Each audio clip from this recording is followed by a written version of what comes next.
Пустынная местность и предупреждающие об опасности знаки. Молодой человек в специальном защитном костюме входит в зону радиоактивного заражения. Главная задача – измерить уровень излучения и быстро выбраться с этой территории. Обеспечивать безопасность костюм может только 20 минут.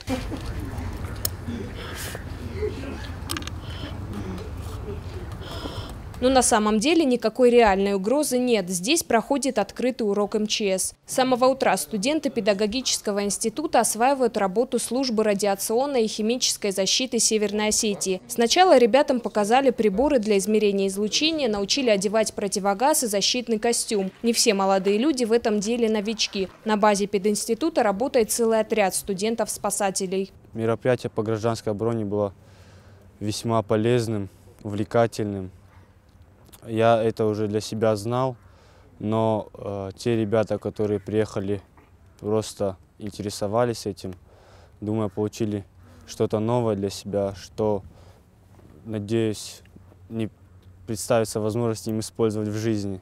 Чемодан с пробами по правилам нужно оставлять на безопасном расстоянии. Чтобы вернуться к своей группе, студент должен пройти так называемую процедуру дегазации, то есть удалить с костюма остатки отравляющих веществ специальным раствором. При возникновении пожара или при проведении аварийно-спасательных работ в зоне чрезвычайной ситуации, которая сложилась впоследствии розлива чего-то или утечки или аварии какой-то, то наша служба необходима для разведки, и входим в оперативный штаб при чрезвычайной ситуации и даем уже рекомендации на использование средств индивидуальной защиты. Инструктаж по использованию средств индивидуальной защиты работники чрезвычайного ведомства теперь будут проводить регулярно. По словам специалистов, в современной жизни эти знания ребятам просто необходимы. К тому же многие из студентов в скором времени пополнят ряды Российского союза спасателей. Тамила Хамицаева, Яна Гагиева, Ацамаз Шипшев, Осетия ТВ.